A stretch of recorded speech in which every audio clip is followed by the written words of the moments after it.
भाई मैं आपको बता रहा हूं, मुंबई इंडियंस वापस आ रही है। अगर ये हाल रहा और मुंबई इंडियंस अगर वापस आ गई तो फिर सारी टीम साइड हो जाएगी, क्योंकि जो टीम प्राइम सीएसके को नहीं छोड़ती है वो सोच लो कि इस वाले टूर्नामेंट में जहां पर सबका हिसाब किताब अजीबो गरीब लग रहा है उनको कैसे छोड़ेगी। भाई दिल्ली कैपिटल्स जो कि डोमिनेट कर रही है इस टूर्नामेंट को, उसको ये पिछले मैच में टिपिकल एमआई विन दिखाते हैं। टिपिकल लास्ट मोमेंट पर आकर गेम चेंज करना जो काफी बार एमआई ने किया है वो दिल्ली को दिखाते हैं, और आज एसआरएच के सामने एक डोमिनेटिंग विक्ट्री रजिस्टर करते हैं। Back to back win Mumbai के लिए बहुत अच्छा है, मुंबई के फैंस के लिए बहुत अच्छा है, लेकिन अगर आपने इन जिन्नातों को जगा दिया, आई एम टेलिंग यू, सारी और टीम जो है ना वो फिसड्डी हो जाएंगी। और मुझे नहीं पता कि एसआरएच के साथ क्या दिक्कत हुई है, ये अचानक से सीएसके मॉडल क्यों फॉलो करने लगे। भाई आपका पहला छक्का तब आता है जब हेनरी क्लासन आते हैं। मतलब 17 ओवर तक इस टीम ने एक भी सिक्सेस नहीं लगाए, 40 रन मार दिए आपके ओपनर अभिषेक शर्मा ने, पर उनके बैट से सिक्स नहीं आ पाया। वो तो एमआई का शुक्र कि भैया वो catch back to back drop कर रहे थे,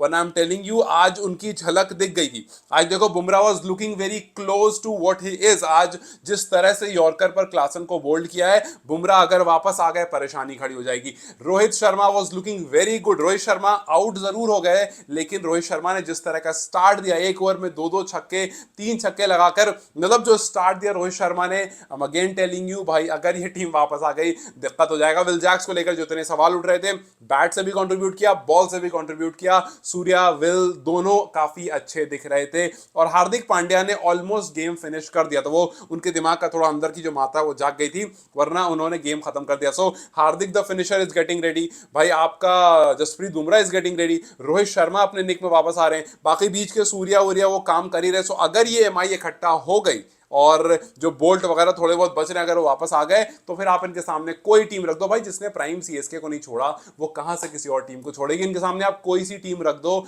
ये किसी को नहीं छोड़ने वाले। फिलहाल 7th पर हैं, दो बैक टू बैक विक्ट्री के बाद टीम जो है ना वो यूनाइट होती है, टीम इकट्ठा होती है और टीम पॉजिटिव दिखनी शुरू हो जाती है। और अगर ऐसा हो गया देन भैया अभी डीसी है, एसआरएच है, फिर कहानी जो है वो इसी तरह से आगे बढ़ती रहेगी। आप देखो आज एकदम प्रॉपर टीम परफॉर्मेंस आया।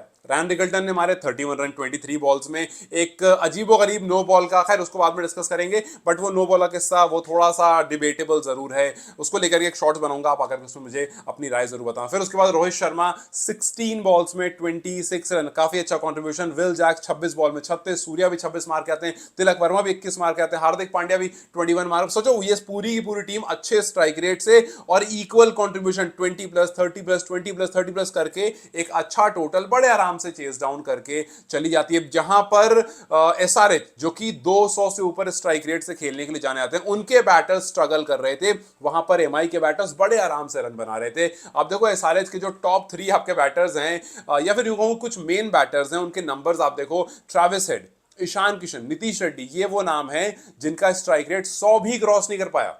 मतलब ट्रेविस हेड का लगभग 20-25 बॉल खेलने के बाद अगर स्ट्राइक रेट 100 क्रॉस नहीं करता, भाई ये मतलब वाकई परेशानी वाली बात है। और वो भी तब जब उनको एक लाइफ लाइन मिल गई, 29 बॉल में 28 रन, ये उनके आईपीएल हिस्ट्री की स्लोएस्ट इनिंग है।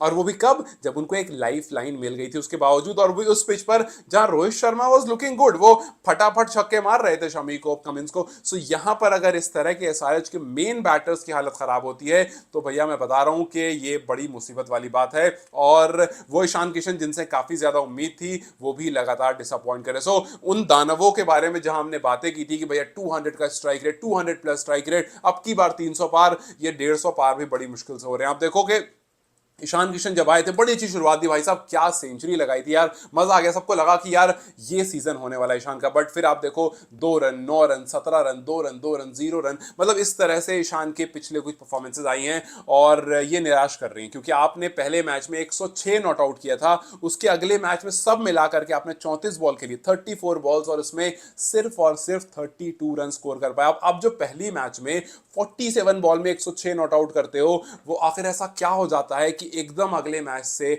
आपका जो पूरा ग्राफ है वो नीचे की तरफ गिर जाता है। देखो नेक्स्ट मैच जो है वो भी एमआई से ही है, आपके पास मौका है, पूरी एसआरएच के पास मौका है, ईशान किशन के पास मौका है कि भैया कम बैक करके दिखा दो। 24 तारीख को आपका एक बार फिर से इसी टीम के सामने मैच है, if you can prove yourself, क्योंकि बहुत सारी चीज है जो लाइन पर लगी है। एसआरएच के लिए जो कुछ अच्छी चीज है वो ये कि भैया अनिकेत और क्लासन आकर के रन कर देते, बट अगर यार ऊपर से मिलता है ना तो वो भी कॉन्फिडेंट होते हैं। अनिकेत देखो इस पूरे आईपीएल में उन्होंने अपना पोर्शन कहीं ना कहीं निभाया है, 13 बॉल में 36 एलएसजी के खिलाफ लगाए थे, डीसी के खिलाफ 41 बॉल में 74 रन, वहां मामला खराब हो रहा था, उन्होंने आकर बचाया था।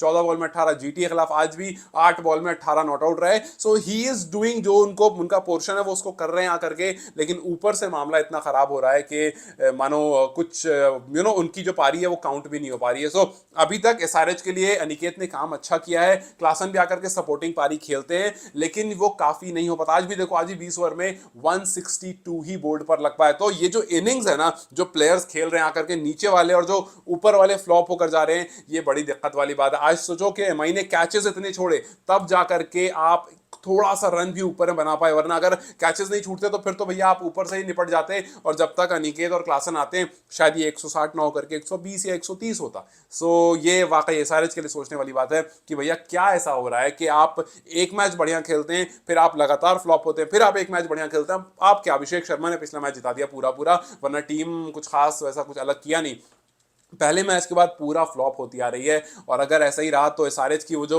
अब की बार 300 पार है ना, वो हट करके कुछ और अब की बार 150 पार, अब की बार 200 पार, कुछ ऐसा ट्रोलिंग शुरू हो जाएगा। बट एमआई वाज फैब्युलस, जिस तरह से उन्होंने 4 विकेट से इस मैच को जीता। हालांकि वो और जल्दी जीत जाते, वो लास्ट ओवर का थोड़ा ड्रामा, वो ऐसा लगा कि हार्दिक पांड्या जितना कूल है ना, पूरी की पूरी टीम उसी कूल मोड में चली गई। मतलब आप सोचो कि आप एलबीडब्ल्यू हो रहे हो, फिर भी आप डीआरएस ले रहे हो, और क्लियर आपको लगा आप ठीक है डीआरएस तो रुको तो नहीं, आप चले गए जा करके मस्त अपने कप्तान हार्दिक के साथ खड़े हो, कह रहे हैं कोई नहीं चल, अरे वो अभी दे देंगे डिसीजन। फिर मतलब ठीक है, एमआई जीतने के बाद थोड़ा सा हो जाती है इस तरह की, बट भाई मैं कह रहा हूं अगर एमआई टिपिकल अपने एमआई मूड में आ गई तो फिर परेशानी होने वाली है। और रोहित शर्मा ने आज जिस तरह से रन्स किए, मैं कह रहा हूं एक झलक आ रही है, अगर वो फॉर्म में आ गए ना भैया बड़ी दिक्कत। आज कुछ माइलस्टोन्स भी बंदे ने टच किए, जैसे 250 सिक्सेस एमआई के लिए उन्होंने मार दिए, 100 sixes at one venue, Wankhede में अकेले रोहित शर्मा ने 100 छक्के अब तक लगा दिए हैं, और वो पुल शॉट जैसा उन्होंने आज मारा वो हमेशा मारते रहते हैं। सो अगर ये क्लिक होता जाएगा तो फिर कहीं ना कहीं मुसीबत आती जाएगी। सो एक वेन्यू पर 100+6 लगाने वाले एमआई के ये इकलौते बैटर है। हालांकि इस लिस्ट में भी टॉप पर वही इंसान है जो हमेशा टॉप पर रहता है, और उसका नाम है विराट कोहली। एक सिंगल वेन्यू पर सबसे ज्यादा सिक्सेस विराट कोहली ने लगाए हैं, बैंगलोर के वेन्यू पर 130 छक्के विराट कोहली के नाम है। और हम कहते हैं कि भैया विराट T20 के प्लेयर नहीं है। क्रिस गेल का उसके बाद नाम है 127 सिक्सेस एट बैंगलोर, फिर उसके बाद एबी डिविलियर्स का है बैंगलोर के चिन्ह स्वामी में, क्योंकि वो ग्राउंड है उस तरह का, छक्के खूब पड़ते हैं। 118 एबी डिविलियर्स ने लगाए हैं, और फिर वानखेड़े में रोहित शर्मा के सिक्सेस हैं। तो आज रोहित का कंट्रीब्यूशन ऐसा लगा कि भैया धीरे धीरे मैच जो है वो फॉर्म उनका वापस आ रहा है। जिस तरह से आज पूरी एमआई ने गेंदबाजी की या फिर पूरी एमआई ने बैटिंग की, एक कंप्लीट टीम परफॉर्मेंस दिखी। And I am telling you again, if this happens तो भाई भैया मुझसे मत कहना, क्योंकि अगर एमआई फॉर्म में आ गई तो फिर मैं कहता हूं हर बार कि आप मतलब आप कुछ नहीं कर सकते। एमआई अगर फॉर्म में आ गई ना, फिर कोई भी टीम सामने हो कुछ खास नहीं कर सकती, because they are the actual beast of this particular tournament. इनको पता है कैसे जीतते हैं। और एसआरएच जो अचानक से इस सीजन में मानो पता नहीं क्या हो गया भाई, काला टीका अगर लगा के कुछ होता है अगर कुछ वाकई में, तो अगर लगाओ देखो क्या पता कुछ होता है नहीं होता है। बाकी जो लोग मानते हैं, क्योंकि आपसे बैट से कुछ खास हो नहीं पा रहा है, और ये बहुत ज्यादा डिसअपॉइंटमेंट दे रहा है सारे के सारे फैंस को, पूरी इंटायर ऑरेंज आर्मी को। सो लेट्स जस्ट होप कि थोड़ा कमबैक हो, लेट्स जस्ट होप कि नेक्स्ट मैच जो एसआरएच वर्सेस एमआई है उसमें थोड़ा सा थोड़ा सा बदला दिखे, थोड़ा सा जोर दिखे, थोड़ा स्ट्रेंथ दिखे, और थोड़े से रन्स दिखे वहां पर, ताकि आप एटलीस्ट ये तो कह सको कि हाँ भाई हमारे बैटर्स जो है वो फॉर्म में आ रहे हैं, और एक दो मैच में होकर के फुस ना हो। पिछला सीजन क्या जबरदस्त रहा था,